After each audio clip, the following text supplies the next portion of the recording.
Depuis la nuit des temps, la vie se partageait entre mangeurs et mangés. Au commencement, être mangé n'impliquait pas forcément de violence. C'était plutôt une douce absorption. Et puis, il y a plus de 400 millions d'années, la voracité de la vie donnait naissance à la mâchoire. Et le monde n'allait plus jamais être le même. La mâchoire est l'un des résultats les plus accomplis de l'évolution des espèces. Qu'elles prennent la forme de dents tranchantes, de pinces coupantes comme des tenailles, ou celle d'une souple protubérance, il en existe des millions de formes différentes. Certaines mâchoires fonctionnent comme un étau pour écraser leur proie. D'autres sont des becs, semblables à des burins qui transpercent leurs victimes. D'autres encore disloquent leur proie pour l'avaler tout entière. Il existe des mâchoires rétractables, dont la force avoisine les 500 kg de pression. Mais toutes sont d'une conception aussi simple que mortelle. La mâchoire n'est rien d'autre qu'une charnière qui forme la bouche. Elle se compose d'au moins 2 éléments reliés par des ligaments qui s'ouvrent et se ferment en opposition sous l'action d'un ou plusieurs muscles. Lors de ses premières tentatives, la nature créait une gueule qui ressemblait beaucoup à celle de notre moderne lamproie. Un tueur plutôt terrifiant dans son genre. Ce poisson parasite, semblable à une anguille, s'attaque aux habitants des Grands Lacs, à la frontière des États-Unis et du Canada. Utilisant sa vision pour repérer sa proie, cet ondulant prédateur se nourrit de sang, avec une préférence particulière pour celui du poisson. La lamproie immobilise sa proie grâce à une gueule effrayante d'efficacité. Un orifice béant garni d'une série d'anneaux concentriques, constitués de dents tranchantes comme un rasoir. Une langue pareille à un piston pompe avec voracité, créant un intense phénomène de succion qui vide la victime de son sang. La lamproie injecte aussi des anticoagulants dans sa proie, lui permettant de se nourrir d'un hôte unique pendant plus d'une semaine sans interruption. La victime en réchappe rarement.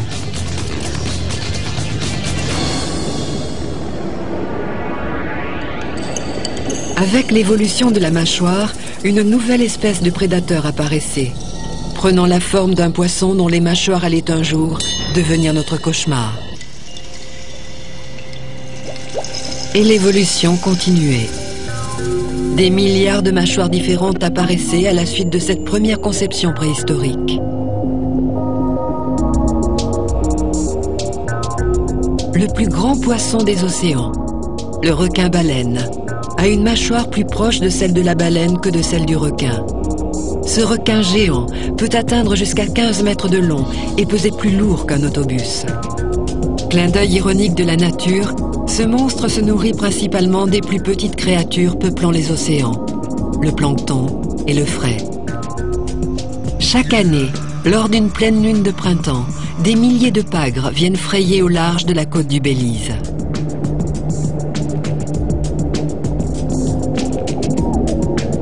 On pense que les requins-baleines sont de grands migrateurs qui reviennent tous les ans au printemps, dans des endroits comme celui-ci, pour ce genre d'événement. Leurs mâchoires primitives forment une bouche colossale qui pompe et filtre d'énormes quantités d'eau de mer. Leurs imposantes branchies qui s'étendent intérieurement, comme autant de filtres très fins, laissent passer l'eau en retenant toutes les protéines qui s'y trouvent. Tout en nageant indolemment, le requin-baleine filtre des millions de litres de frais de pagre. Un gigantesque festin de protéines. La mâchoire de mortelle réputation était déjà l'un des éléments les plus réussis de l'évolution. Mais elle allait atteindre la gloire suprême avec l'apparition de la dent. Ce dangereux élément matériel allait transformer la mâchoire en cauchemar. Quelle que soit leur forme, leur taille ou la gueule dans laquelle elles poussent, la plupart des dents ont la même fonction mortelle lorsqu'elles entrent en action. La pulpe sensible de la dent est parcourue de vaisseaux sanguins et de terminaisons nerveuses. Elle est protégée par une enveloppe ressemblant à un os dur appelé dentine, recouverte extérieurement d'une surface dure appelée émail. Dans certaines dents, les nerfs sont si sensibles qu'ils peuvent repérer l'endroit exact où briser une colonne vertébrale. Les dents sont toutes implantées dans l'os par une forte racine. Simple, efficace, mortelle, la dent allait donner naissance à une nouvelle race de prédateurs. Ce n'était plus alors qu'une question de temps pour que la mâchoire sorte du milieu marin et ne vienne sévir sur Terre.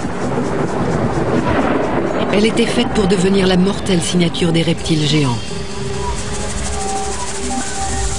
Les dinosaures allaient inventer l'art de tuer et la mâchoire dentée de ces monstres carnivores était un vrai chef-d'œuvre. Se nourrissant de tout ce qui bougeait, ces prédateurs insatiables possédaient jusqu'à 60 dents, dont beaucoup mesuraient 30 cm. Il semble que le tyrannosaure pouvait manger plus de 200 kg de chair et d'os en une seule bouchée. Alors que les dinosaures ont depuis longtemps disparu, un de leurs parents éloignés survit encore aujourd'hui sur Terre. Le dragon de Komodo est un survivant de l'antique règne des dinosaures. Pouvant atteindre 3 mètres et peser jusqu'à 130 kg, ce reptile, dont la survie est en danger, est le plus grand lézard du monde.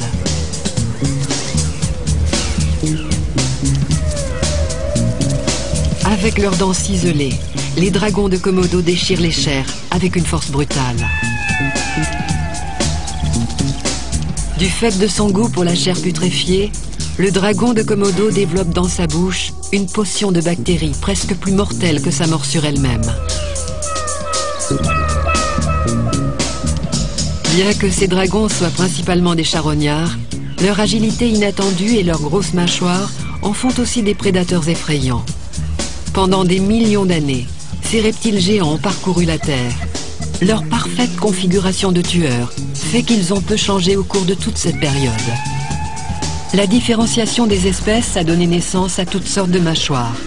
L'une d'entre elles est conçue pour déchirer les chairs avec une mortelle efficacité. Doté de cette arme redoutable, l'un des plus vieux tueurs que la Terre n'ait jamais porté se prépare à un massacre annuel. Grâce à la mâchoire, ces tueurs en série vont abattre leur impitoyable fureur sur des colonies de proies sans défense. De toute éternité, la mâchoire a été un instrument de mort, une arme inestimable des prédateurs et une réalité effrayante pour la proie. Terrorisant la Terre comme elle le faisait il y a des millions d'années, l'équivalent de ces antiques mâchoires existe encore aujourd'hui. Ce sont celles du crocodile.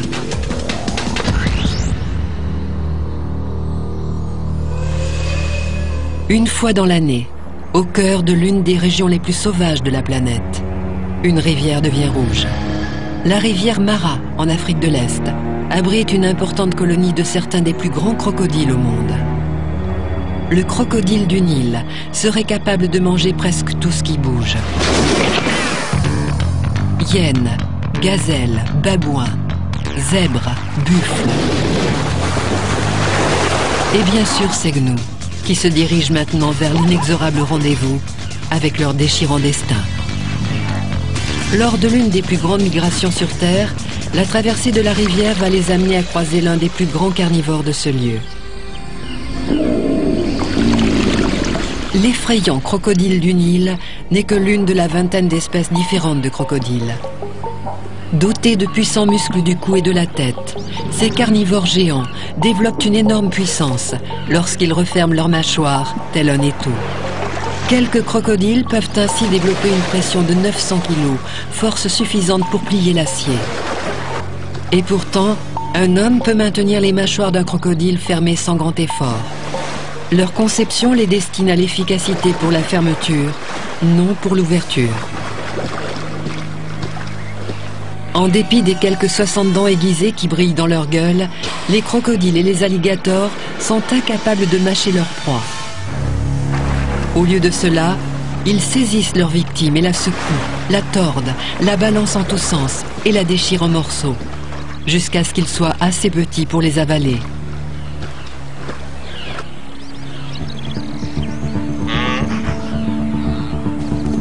Chaque année, la migration des gnous croise le Serengeti, cadre d'un massacre épique. C'est l'affrontement d'un flot irrésistible et de l'appétit immuable. Les crocodiles sont prêts. Avec ses yeux et ses narines placés sur la face supérieure de sa tête, le crocodile peut voir et respirer en tenant le reste de son corps complètement immergé.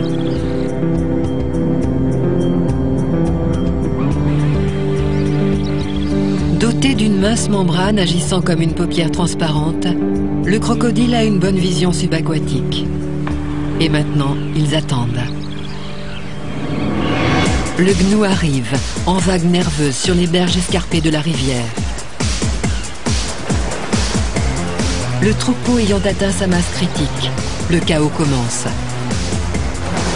Quelques gnous se lancent d'eux-mêmes du haut des berges, d'autres descendent au petit bonheur en se laissant glisser sur la rive.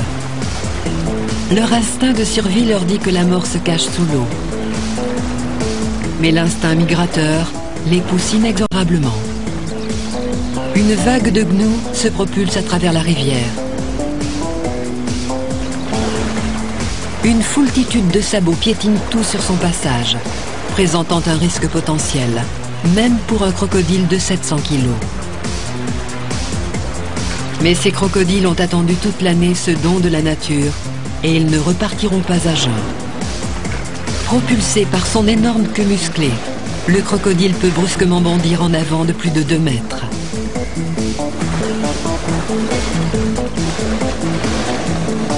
Malgré la force de ses mâchoires, il ne tue pas toujours sa proie par la force. Il lui arrive souvent d'utiliser la noyade. Quand un crocodile tue, les autres peuvent venir partager son butin. Un gros gnou peut facilement alimenter plusieurs crocodiles. Ce banquet annuel est un horrible rassemblement de certaines des mâchoires les plus mortelles au monde. Le rappel sinistre que des carnivores préhistoriques existent encore aujourd'hui. Tandis que les mâchoires de la famille crocodile sont infâmes de brutalité, beaucoup d'autres sont également capables de la plus exquise délicatesse et de contrôle. Les alligators américains sont de très bonnes mères, mais certainement pas du genre dont vous aimeriez croiser le chemin. De nombreux reptiles abandonnent leurs œufs, mais les mères alligators protègent soigneusement leurs nids, éloignant les éventuels voleurs d'œufs tels les moufettes et les ratons laveurs.